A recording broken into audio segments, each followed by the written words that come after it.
সম্মানিত মাছ চাষি ভাই বন্ধুরা, আসসালামু আলাইকুম। আশা করি সকলে ভালো আছেন। প্রতিদিনের মতো আবারও আজকে এক নতুন ভিডিও নিয়ে হাজির হলাম।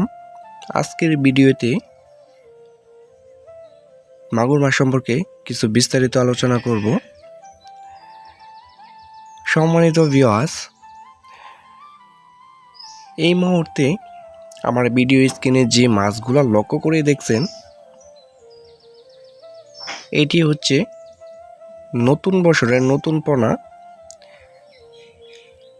এবং যে মাছগুলো লক্ষ্য করে দেখছেন এটির সাইজ হচ্ছে 2.5 থেকে 3 ইঞ্চি সাইজের হাইব্রিড মাগুর মাছের পোনা।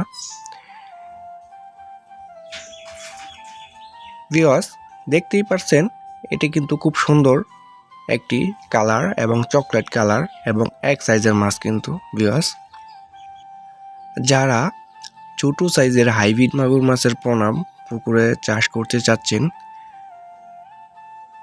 আমাদের কাছ থেকে সংগ্রহ করতে পারেন।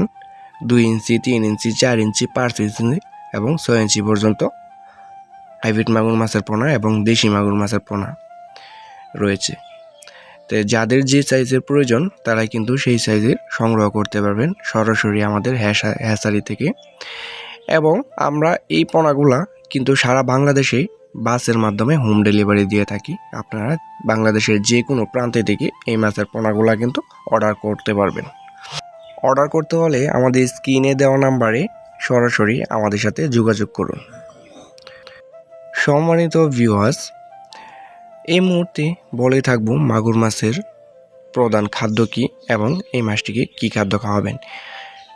তো আমরা বলে থাকি যে এই ছোটো সাইজের হাইব্রিড মাগুর মাছটি আপনার পুকুরে যখন চাষ করবেন তখন 10 থেকে 15 দিন আপনি নারিশ বাসমান খাবারটা কিন্তু খাওয়াতে পারেন। তারপর থেকে আপনি যে কোনো খাদ্য কিন্তু আপনি এই মাছটিকে খাওয়াতে পারবেন, যেরকম মরা মুরগি, মুরগির লিটার এবং হাঁসের লিটার এবং হোটেলের যে অতিরিক্ত ভাতগুলা থাকে, বাসা বাড়িতে যেগুলা অতিরিক্ত ভাত থাকে সেইগুলা কিন্তু আপনি খাওয়াতে পারেন। এবং আপনি বেকারির যে পচা রুটি রয়েছে এইগুলা কিন্তু খাওয়াতে পারেন ভিউয়ার্স। এবং এই মাছটির কিন্তু রোগ বেলায় খুবই কম। আপনি এই মাছটিকে যে কোনো পুকুরে চাষ করে সফল অর্জন আনতে পারবেন। যেমন ময়লা আবর্জনা, বাংলা মাছ চাষ হচ্ছে না এবং পানির রং কালার অনেক খারাপ, এগুলো পুকুরেও কিন্তু আপনি এই মাছের পোনাগুলো চাষ করে সফল করতে পারবেন। এবং এই মাছের পোনাটি আপনি প্রতি শতকে 500 পিস করে দিতে পারবেন এবং 3 মাস পর এটি একটার ওজন আসবে 1 কেজিরও বেশি। তো বিনা খরচে যারা ময়লা আবর্জনা পুকুরে এই হাইব্রিড মাগুর মাছগুলো চাষ করতে চাচ্ছেন তারা অবশ্যই আমাদের স্ক্রিনে দেওয়া নাম্বারে সরাসরি আমাদের সাথে যোগাযোগ করুন।